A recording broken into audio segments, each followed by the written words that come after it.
Hello everyone. मंजिलें उन्हीं को मिलती है जिनके सपनों में जान होती है। पंखों से कुछ नहीं होता, हौसलों से ही उड़ान होती है। મારા વહાલા બબ્બર શેર અને બબ્બર શેરનીઓ, કેવી તૈયારી ચાલી રહી છે? પરીક્ષા આવી રહી છે નજીક અને તમારા માટે હું લાવી એટલે કે તમારા ધ્રુવી દીદી તમારા માટે લાવ્યા છે મોસ્ટ આઈએમપી એસે. આઈએમપી એસે તો હું આજે તમને આપીશ જ, પણ સાથે સાથે એ એસેને કઈ રીતે લખવો, કઈ કઈ વસ્તુનું ધ્યાન રાખવું, એ દરેકે દરેક પોઈન્ટ્સ હું તમને આજના આ સેશનમાં કહીશ. તો નોટ પેન લઈને બેસી જાઓ, શાંતિથી મને સાંભળો. એરફોન લગાવીને બિલકુલ પણ મને નથી સાંભળવાની. એડબડ્સ કાઢી નાખો, બ્લૂટૂથ કાઢી નાખો, જે પણ તમે કાનમાં પેલા ભૂંગળા લગાવ્યા છે ને એને કાઢી નાખો. મોટેથી ન જ મને તમે ભાઈ લાઉડ સ્પીકરમાં જ સાંભળો, કે જેથી કરીને ઘરના લોકોને ખબર પડે કે તમે પણ વાંચી રહ્યા છો, તમે તૈયારી કરી રહ્યા છો. ઠીક છે, તો કાન ખોલીને મારી વાત ધ્યાનથી સાંભળજો. એસેનો ડર હવે આપણે ખતમ કરવાનો છે, થઈને જ રહેશે. ऐसे कैसे खत्म ना हो सकता है जब आपकी दीदी इधर हो. ठीक है, ચાલો શરૂઆત કરીએ. તો આજનો જે મેઇન મકસદ છે એ છે આઈએમપી એસે નો. માય ડિયર સ્ટુડન્ટ્સ, તમારી જે વાર્ષિક પરીક્ષા છે એ વાર્ષિક પરીક્ષા શાળાકીય મતલબ કે શાળામાંથી લેવાતી હોય છે, તમારા ટીચર્સ લેતા હોય છે. તો જો તમને શાળામાંથી કોઈ આઈએમપી એસે આપ્યા છે તો એને પહેલા પ્રિફર કરજો.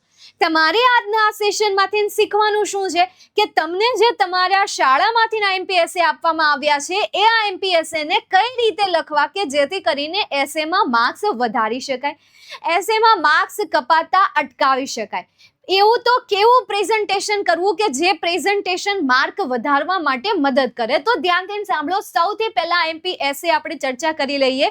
પહેલો આઈએમપી એસે છે વિઝિટ ટુ સાયન્સ ફેર, એટલે કે સાયન્સ ફેરની મુલાકાત. વિઝિટ ઉપર તમને ભાઈ અહીંયા જે સાયન્સ ફેર આપેલું છે એની જગ્યાએ કંઈક ચેન્જ કરીને પણ આપી દે.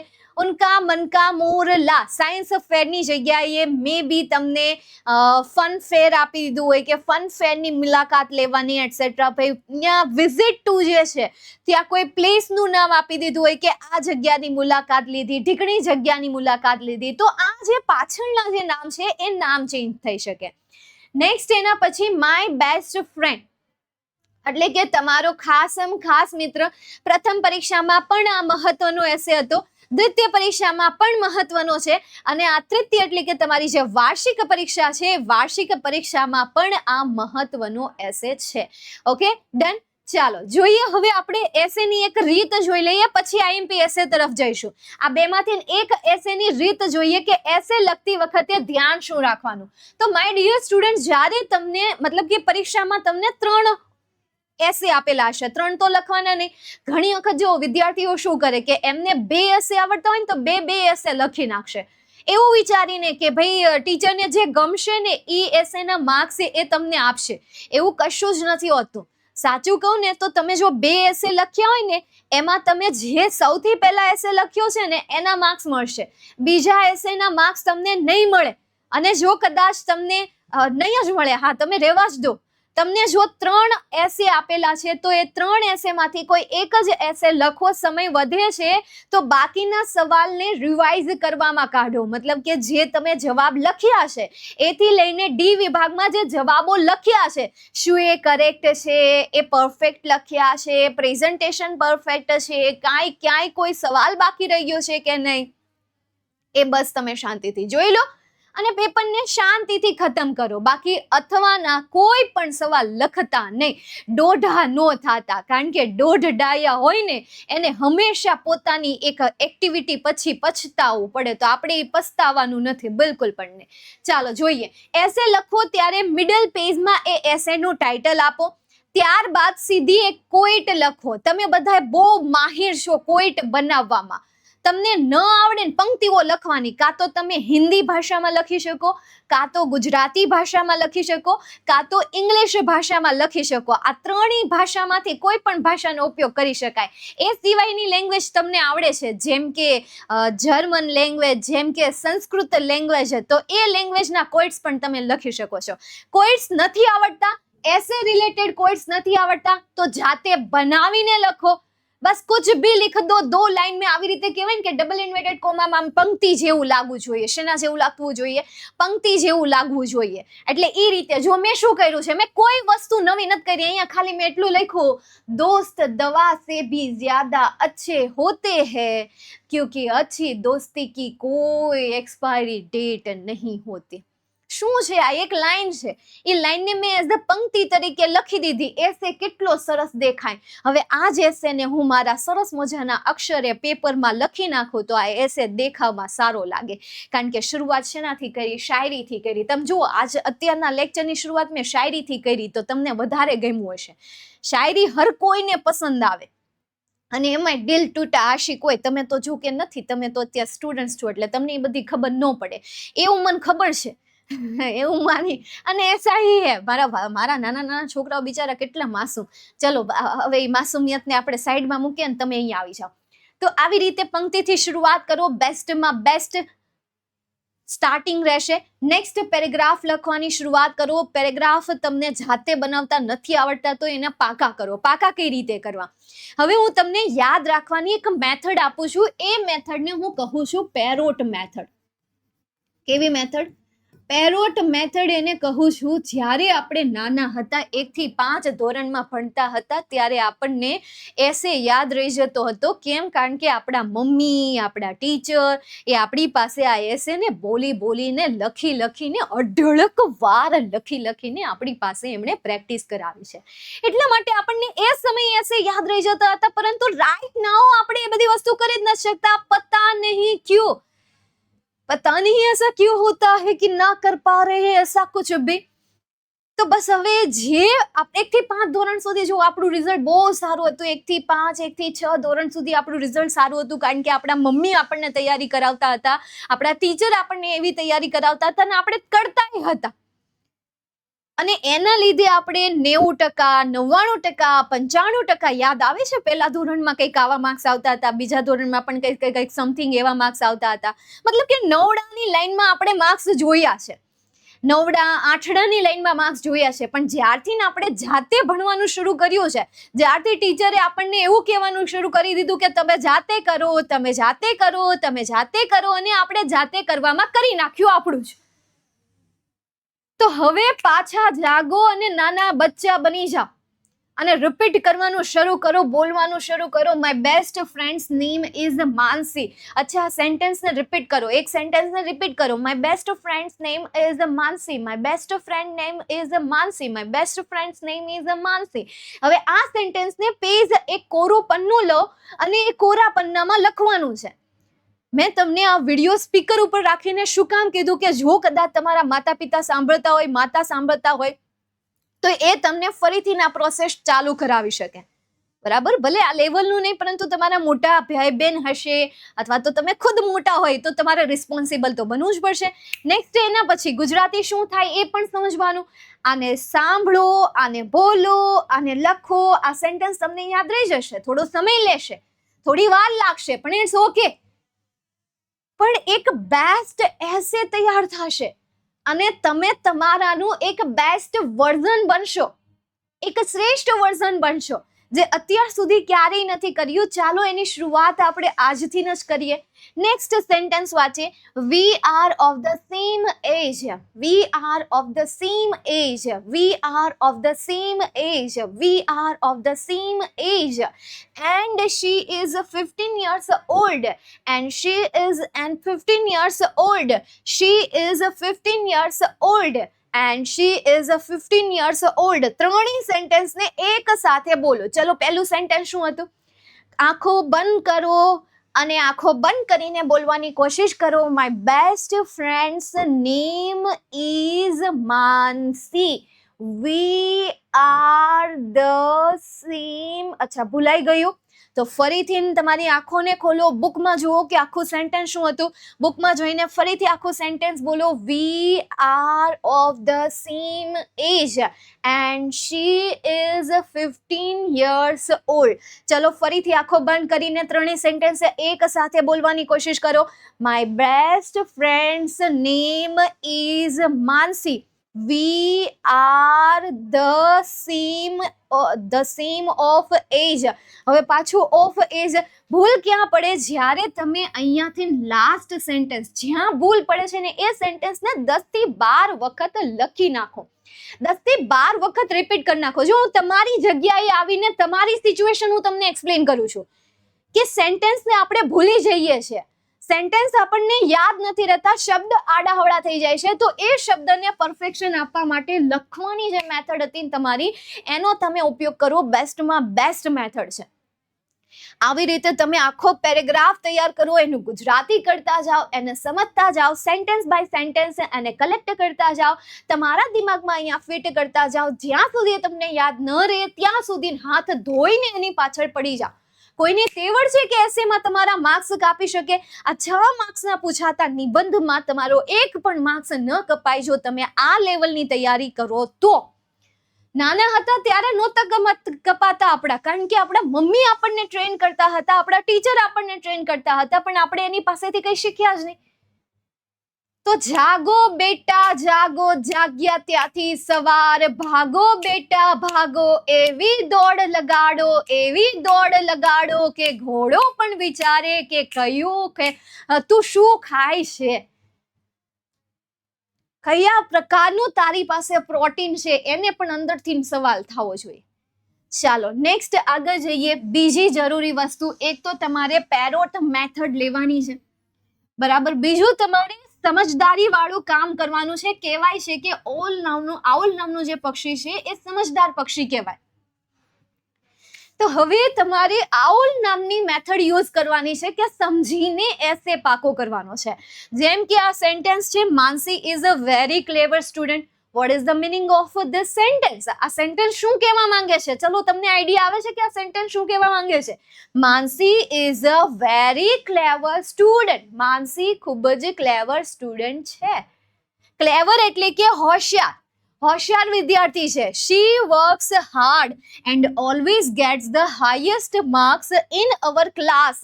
શી વર્ક્સ હાર્ડ, તેની સખત કાર્ય કરે છે. વર્ક એટલે કે કાર્ય અને હાર્ડ એટલે કે સખત. And always gets the highest marks in our class, અને હંમેશા સૌથી વધારે માર્ક્સ એ હાસિલ કરે છે. સમજાય છે? આ આઈએમપી એસે માનો એક એસે હું તમને એક્સપ્લેન કરું છું. હજી બીજા આઈએમપી એસે માટે ખમજો, એ બાકી છે. હજી તો 2 જ આપ્યા છે, હજી બાકીના 4 બાકી છે. ટોટલ 6 આઈએમપી એસે હું તમને આપીશ. નેક્સ્ટ એના પછી, however she is not just good at her studies. આ ઉપરાંત તેણી માત્ર સ્ટડીઝમાં જ સારી નથી. She also takes part in many other activities like drawing and singing competitions. She એટલે કે તેણી, ટેક્સ પાર્ટ એટલે કે ભાગ લે છે, મેની અધર એક્ટિવિટીઝ એટલે કે બીજી ઘણી બધી એક્ટિવિટીમાં તો શું કરે છે તો કે ભાગ લે છે. Like drawing and singing competition, જેમ કે ડ્રોઈંગ અને સિંગિંગ કોમ્પિટિશનમાં. તો અહીંયા મિનિંગ સમજાશે તો તમને એ યાદ રાખવામાં સહેલાઈ રહેશે. મિનિંગ સમજશો, સેન્ટેન્સના હરેક શબ્દનો મિનિંગ સમજાય કે માનસી એટલે એક નામ છે, ઇઝ જે છે દર્શાવે છે, અ વેરી એટલે કે ખૂબ જ, ક્લેવર મતલબ કે હોશિયાર, સ્ટુડન્ટ મતલબ કે વિદ્યાર્થી. તો હવે તમે આ બધા શબ્દોને ભેગા કરશો, પછી આ સેન્ટેન્સ બોલશો, પછી આ સેન્ટેન્સને તમે રિપીટ કરશો, પછી આ સેન્ટેન્સને લખશો, આ સેન્ટેન્સ સાંભળશો, તો આ તમને યાદ રહી જશે. જો આટલી વસ્તુ ભેગી થાય છે, હવે થોડીક પ્રોસેસ જે છે તમને લાંબી લાગે, પણ જે કહું છું હું કે ભાઈ જે તમારામાં તમારી અંદર એક બેસ્ટ વર્ઝન ક્રિએટ થશે ને, 10મામાં તમને કોઈ તકલીફ નહીં પડે. પછી મારે ખાલી તમને આમ ઇશારો જ કરવાનો છે. અત્યારે 9thમાં તમે મારી પાસે ટ્રેન થઈ જાઓ, પછી 10thમાં મારે ખાલી તમને ઇશારો જ કરવાનો છે કે બેટા આ એસે તૈયાર કરવાનો છે, મન તૈયાર કરવા, એટલે તમે પછી તૈયાર કરવા માંડશો. ઠીક છે મેમ, ચલો કરી નાખશું અમે તૈયાર. નેક્સ્ટ આગળ જોઈએ. સ્ક્રીનશોટ લેવો હોય તો સ્ક્રીનશોટ લઈ લેજો માય બેસ્ટ ફ્રેન્ડનો. ચલો નેક્સ્ટ આગળ જઈએ હવે આપણે. Since we live near each other. Since we live near, near એટલે શું થાય તો કે નજીક, ઇચ અધર એટલે કે એકબીજાની. We go to school together, અમે એક સાથે શાળાએ જઈએ. એવરી મોર્નિંગ એટલે કે દરરોજ સવારે. અમે એકબીજાની નજીક રહીએ છીએ ને એ કારણથી દરરોજ સવારે એકબીજાની સાથે શાળાએ જઈએ. વી શેર અવર સ્નેક્સ, અમે અમારો સ્નેક્સ શેર કરીએ. During recess and play games, એટલે કે રિસેસ દરમિયાન અમે એકબીજાને સ્નેક શેર કરીએ. ભાઈ આ તો અમારી વખતે હતું, તે કદાચ બેસ્ટ ફ્રેન્ડ હોય ન હોય, અમે ગ્રુપમાં બેસતા, અમારા ડોમમાં નાસ્તો કરવા માટે અમારે રિસેસમાં ડોમમાં જવાનું. એટલે ડોમમાં જઈને એટલે અમે બધા ક્લાસના જે હોય અલગ અલગ ટોળા કરીને ઢુંગલા કરીને બેઠા હોય. ગર્લ્સમાં એવું હોય, છોકરા હાલતા જઈને ખાતા જઈને ઢોળતા જાય. છોકરાનો ડોમ જે હતો એ બાજુમાં હતો ને ગર્લ્સનો જે ડોમ હતો એ આ બાજુ હતો. છોકરાના ડોમમાંથી જ્યારે તમે જાઓ ને, એની રિસેસ ખતમ થાય ને એના ડોમમાંથી ખાલી તમે પસાર થાવ ને, એટલો કચરો વેરો, એટલો કચરો હુઘરા પણ કેમ ખાતા હશે. અને છોકરીઓનું ડોમ તમે જુઓ ને તો એના રિસેસ પતે ને પછી સાફ હોય, એવું ન હોય ખરા, ઢોળાયેલું હોય, થોડું ઘણું હોય, પણ થોડું ઘણું હોય. કંઈ પણ એક વસ્તુ હતી કે અમે જ્યારે રિસેસ પડતી અને નાસ્તો લઈને જતા, અમે અમારો નાસ્તો કોઈ દી ખાધો નથી, બીજાનો જ નાસ્તો ખાધો છે. કોઈ દી ઘરનો ચેવડો નથી ભાવ્યો, બીજાનો જ ચેવડો મીઠો લાગે, ખબર નહીં કઈ રીતે. અને જે લાવ્યો હોય ને એનો ન ભાવે, એને પાછો આપણો ભાવતો હોય, તાર મમ્મી કેવો સરસ ચેવડો બનાવે છે, અને આપણે એને કહીએ તારા મમ્મી કેટલો સરસ ચેવડો બનાવે છે, ને એમ કરીને એક્સચેન્જ કરી નાખતા હોય. તમે કરો છો આવું? ચલો જઈએ આગળ. તો play games like badminton in the evening, મારી ફેવરેટ ગેમ છે. એક છે બેડમિન્ટન અને એક રનિંગ. આ બે વસ્તુ મારી ગમતી વસ્તુ છે, મજા આવે યાર આ બે વસ્તુમાં. ચલો કઈ નહીં, સાંજે એ બંને બેડમિન્ટન રમતા. We also seat and study together after school, અમે સાથે બેસતા, સાથે અભ્યાસ કરતા શાળા પછી.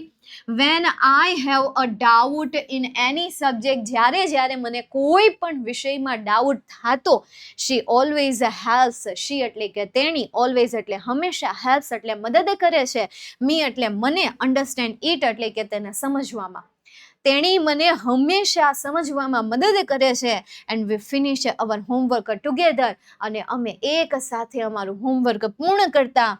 માનસી has a many wonderful qualities, Mansi પાસે ઘણી, વન્ડરફુલ એટલે શું થાય તો કે અદ્ભુત, અને ક્વોલિટીઝ એટલે શું થાય તો કે ગુણ. ભાઈ તેની પાસે ઘણા બધા સારા ગુણ હતા. શી ઇઝ વેરી કાઇન્ડ, તેણી કેવી હતી તો કે કાઇન્ડ, અને કાઇન્ડ એટલે શું થાય તો કે દયાળુ. ઓનેસ્ટ એટલે કે પ્રામાણિક. પોલાઇટ એટલે કે વિનમ્ર. ટુ એવરીવન એટલે કે દરેક માટે. શી ઓલવેઝ રિસ્પેક્ટ અવર ટીચર્સ, તેણી હંમેશા ટીચર્સને શું કરતી તો કે માન સન્માન આપતી. એન્ડ એલ્ડર્સ એટલે કે ભાઈ જે વડીલો હોય એ વડીલોને પણ એ શું કરતી હતી તો કે માન સન્માન આપતા હતા. She is always ready to help people, તે હંમેશા રેડી એટલે કે તૈયાર રહેતા, હેલ્પ એટલે મદદ કરવા, પીપલ એટલે લોકોને, ઇન નીડ એટલે કે જરૂરિયાતમાં. તેણી હંમેશા જરૂરિયાતમંદ લોકોની મદદ કરવા માટે તૈયાર રહેતી. શી ઇઝ અ ચીયરફુલ ગર્લ, તેણી છે ને ચીયરફુલ ગર્લ એટલે કે કોઈને પણ પ્રશંસા કરી દેતી, એને એપ્રિશિએટ કરી દેતી, ચીયરફુલ રહેતી, હંમેશા ખુશ મિજાજ એમનો રહેતો. એવું નહીં કે મોઢા સડાવીને બેહી જાય, પણ ખુશ મિજાજ રહેતો, એકદમ ખુશ મિજાજ વાળી હતી. વો always max me laugh when I said, જ્યારે પણ હું દુઃખી હોય ત્યારે તે મને શું કરતી તો કે હસાવતી. તો વિદ્યાર્થી મિત્રો, જો અહીંયા જે મેં એસે લીધો છે એ એસેમાં હરેક સેન્ટેન્સ નાના છે, કોઈ પણ લેન્ધી સેન્ટેન્સ નથી લીધા કે જે તમને યાદ રાખવામાં પ્રોબ્લેમ પડે, જેનાથી તમે યાદ ન રાખી શકો, એટસેટ્રા. તો તમે આવા જ એસે પસંદ કરો, આવા જ એસે તૈયાર કરો કે જેના સેન્ટેન્સીસ શોર્ટ હોય, જેમના વર્ડ્સ અઘરા ન હોય. તમે જો આમાં એક કઈ વર્ડ એવો છે કે જે અઘરો હોય, એકદમ ઇઝી, એકદમ સરળ ભાષામાં એક એસે છે. આ તો તમારો માય બેસ્ટ ફ્રેન્ડનો એક ડેમો હતો કે જે ડેમો મેં તમને આપ્યો, બરાબર છે. એ ડેમો તમારે ખાસ જોવાનો હતો. વિદ્યાર્થી મિત્રો, હજી તમારો સિલેબસ હવે ખતમ થઈ ગયો છે. હવે તમારે અત્યારે જે સમય છે એ સમયમાં માત્ર ને માત્ર રિવિઝન કરવાનું છે. રિવિઝન કરાવવાની જવાબદારી અમારા ઉપર થોપી દો. તમારે શું કરવાનું છે તો તમારે આ એક પેપર સેટ તો ભાઈ તમે પરચેસ કરી જ લીધો હશે. આઈ હોપ કે આ પેપર સેટની સાથે સાથે સોલ્યુશન પરચેસ કરી લીધું હશે. તો માય ડિયર સ્ટુડન્ટ, પેપર સેટની હવે તમારે પ્રેક્ટિસ કરવાની છે. તમારે ખુદને, તમારી ખુદની ક્ષમતાને ચેક કરવાની છે કે આખિરકાર કયા લેવલે તમારી તૈયારી થઈ છે. અને એની સાથે સાથે કહેવાય છે કે અંગ્રેજી વિષયમાં સૌથી વધારે ઓબ્જેક્ટિવ ક્વેશ્ચન પૂછાય છે બાકીના સબ્જેક્ટની કમ્પેરિઝનમાં. ગ્રામરમાં તો ઓબ્જેક્ટિવ હોય જ, સાથે સાથે ટેક્સ્ટ બુકમાં તમે કદાચ તમારી વાર્ષિક પરીક્ષાનું માળખું જોશો તો તમને આઈડિયા આવી જશે કે બાકીના સબ્જેક્ટ કરતાં ઇંગ્લિશ સબ્જેક્ટમાં ઓબ્જેક્ટિવ ક્વેશ્ચન્સ વધારે પૂછાય છે. તો એ ઓબ્જેક્ટિવ ક્વેશ્ચનમાં જો તમારે માર્ક્સ કપાવવા નથી દેવા તો ખાસ તમારા માટે બહુ બધું રિસર્ચ કરીને આ એક હેતુલક્ષી પ્રહારની પીડીએફ ફાઇલ તૈયાર કરી છે. નીચે ડિસ્ક્રિપ્શનમાં લિંક આપેલી છે, પ્રોસેસ કરતા જાઓ. નથી ખબર પડતી કે કઈ રીતે ડાઉનલોડ કરવી તો એની નીચે તમને વિડીયો આપેલો છે, એ વિડીયો જોઈ લેજો. એમની પ્રાઇસ એકદમ ઓછી છે, માત્ર ને માત્ર 59 રૂપીઝ, માત્ર ને માત્ર 59 રૂપીઝ છે. એવું લાગે તો આ વિડીયોને સ્ટોપ કરો અને અત્યારે જ જઈને તમે આ પ્રોસેસ કરી લો. અને હા, આ પ્રોસેસ ત્યારે જ કરજો, વચન આપો કે પીડીએફ ફાઇલ ડાઉનલોડ થયા પછી તમે આની તૈયારી કરશો, પેપર સેટ મંગાવ્યા પછી તમે એની તૈયારી કરશો. આ વચન આપો તો જ તમે આને પરચેસ કરજો. એવું નહીં કે ભાઈ ખાલી ખોટી તમે લઈને પછી પડી રાખો. ભાઈ પૈસા મફત નથી આવતા, હે? અને આ એક તમે ઇન્વેસ્ટમેન્ટ કરો છો તો એનો ફાયદો પણ લેવાવો જોઈએ. ચલો કન્ટિન્યુ કરીએ. આપણો માય બેસ્ટ ફ્રેન્ડનો એસે કમ્પ્લીટ કરીએ. પછી લાસ્ટ પેરેગ્રાફ મેં લખ્યો, એની પછી પાછી જો મેં એક કહેવત લખી નાખી, એક પંક્તિ લખી નાખી. દેખાય છે તમને? બસ તમારે પણ આવું જ કરવાનું છે. દરેક એસેમાં એક સ્ટાર્ટિંગમાં પંક્તિ લખો અને એક લાસ્ટમાં પંક્તિ લખો. First impression is your last impression, આવું કંઈક તમે સાંભળ્યું હશે. તો first impression is your last impression, આ પણ સત્ય છે. And last impression is your also first impression. મતલબ કે ઇન શોર્ટ તમારે સ્ટાર્ટિંગ પણ સારી કરવાની છે અને એન્ડ પણ સારું કરવાનું છે કે જેથી પેપર ચેકરનું તમે દિલ જ જીતી લો. તો લાસ્ટ પંક્તિ જો, દોસ્તી વો નહીં જો જાન દેતી है, दोस्ती वो नहीं जो जान देती है, दोस्ती वो नहीं जो मुस्कान देती है, असली दोस्ती तो वो है जो पानी में गिरा आंसू भी पहचान लेती है. છે ને મસ્ત પંક્તિ. ભાઈ આ કોઈ વાંચે તો ઓબ્વિયસલી એમની અંદર કંઈક તો એવું મતલબ કે કહેવાય ને કે ભાઈ એક પોઝિટિવ વાઇબ્સ ક્રિએટ થાય, એક હકારાત્મક કહેવાય ને કે હકારાત્મક ભાવના ક્રિએટ થાય જ્યારે તમે એસેને આ રીતે પ્રેઝન્ટ કરો છો ત્યારે. ચલો આપણા આઈએમપી એસે તરફ જઈએ. નેક્સ્ટ આપણો આઈએમપી એસે છે, બે તો મેં તમને આપી દીધા. વિઝિટ ટુ સાયન્સ ફેર, ધ્યાનથી સાંભળજો.